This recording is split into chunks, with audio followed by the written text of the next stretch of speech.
Project किस्से कविताएं में आपका स्वागत है। आज मैं आपको एक ऐसे पैदल मार्ग की ओर लेकर चल रहा हूं जो अति सुंदर भी है, चैलेंजिंग भी है और जिसका किसी न किसी रूप में धार्मिक महत्व भी है।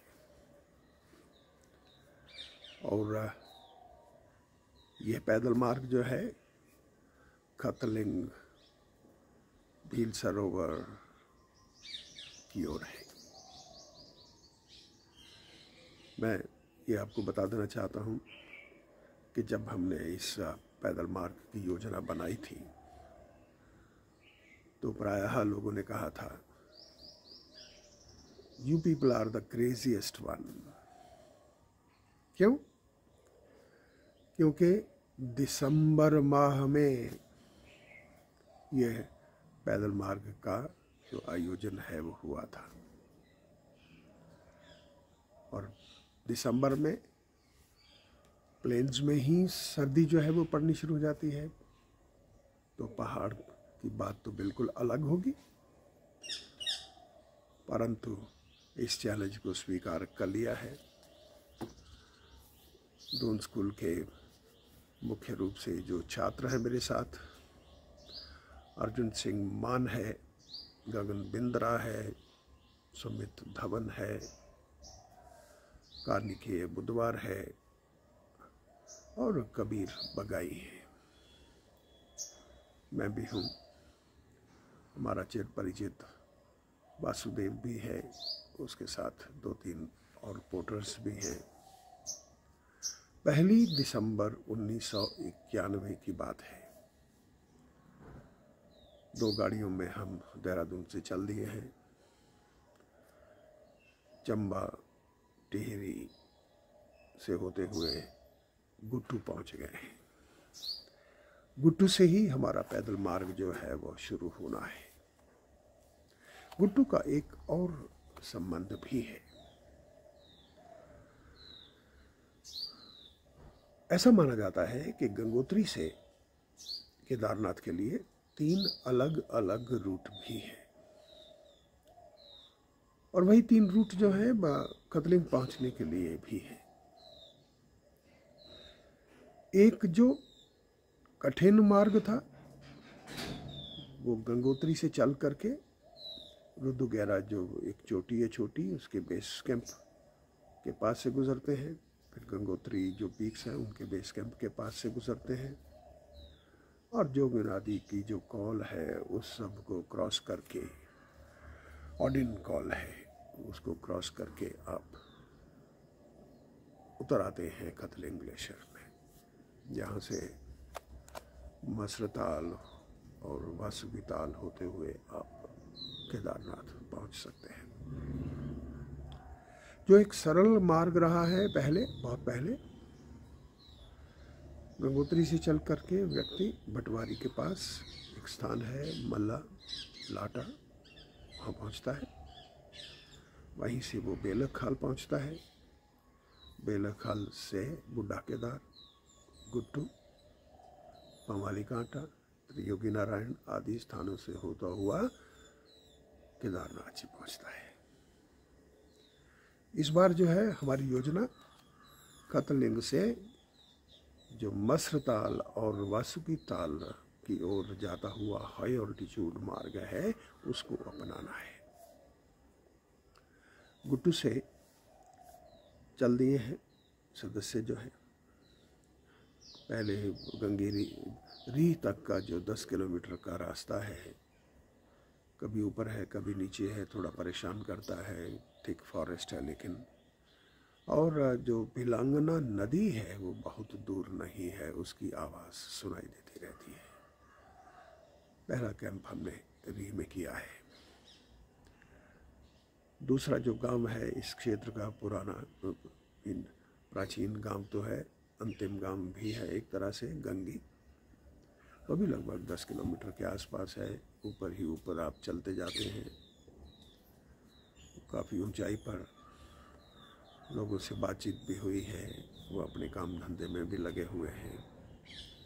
लेकिन आज का कैंप हमारा जो है वो गंगे का नहीं। गंगे के बाद हमें नीचे उतरना है तब तक जब तक भिलांगना नदी का किनारा नहीं आ जाता। वहीं पर एक आध इस गांव की कुछ पुरानी हट्स हैं, उन्हीं में रहे हैं। और आगे चले हैं, आपका करसौली जो गुजर हट्स है उसी में कैंप स्थापित किया है। मार्ग कभी ऊपर है कभी नीचे है। आभास होता है कि ज़बरदस्त जो है वो चरागाह यानी मेडोज रही होंगी। सर्दियों के कारण शायद वो वैसी नहीं दिखाई दे रही हैं। जंगल घना है, पशु पक्षियों की जो है प्रेजेंस अवश्य ही है। नदी की जो आवाज़ है बहुत दूर नहीं रहती है। करसौली से बेलबागी की ओर गए हैं। करसौली के बाद बड़ी बड़ी चट्टानें आई हैं, उसमें गुफानुमा कुछ स्थान भी हैं, उसे पार किया है। कैंप लगाया है उन चट्टानों के बाद जहाँ से ग्लेशियर शुरू होने वाला है। मौसम ठंडा है, हाथ जो है जैसे जमे पड़े हैं, लेकिन हम लोग पहले से ही तैयार थे। जानते थे कि दिसंबर में जो पहाड़ में ऊंचाई पर चलना है तो उसमें क्या समस्याएं हो सकती हैं। कवर किया है अपने आप को, लेकिन सर्दी तो है ही बाहर, बर्फीला राज्य भी है।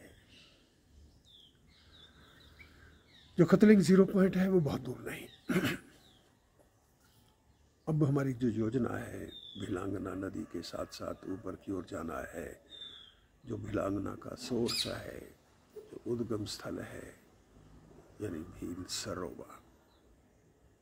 मैं ये भी बता देना चाहता हूँ, भील सरोवर का भगवान शिव जिसे एक भील का स्वरूप भी मान लेते हैं, उसके साथ भी इसे जोड़ा जा सकता है। अब हमें ये भिलांगना जो नदी है छोटी सी, उसे पार करना है। इतनी छोटी भी नहीं कि हम उस छलांग लगा करके दूसरी ओर चले जाएं। और एक कठिनाई और है, नदी भी जमी पड़ी है, लेकिन नीचे बहने की आवाज़ तो आती है। एक रोप दूसरी ओर की चट्टान से बांध दिया गया है। धीरे धीरे सदस्य जो हैं उन्होंने अपने क्लाइंबिंग शूज़ उतारे हैं और नंगे पांव ही उन्हें उस पार जाना होगा।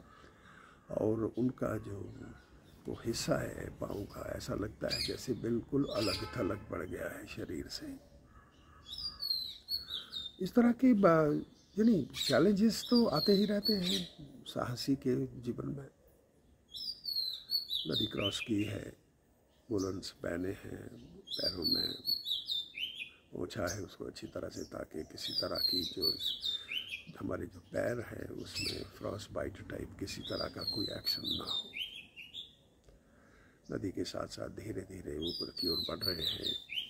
बर्फीला क्षेत्र है, एक छोटी सी पहाड़ी आई है, उसके बीच में से ऊपर चढ़े हैं। विशाल झील है, पूरी तरह से जमी हुई, अद्भुत दृश्य है, क्योंकि इस तरह से जमी हुई झील को हमने देखा न था।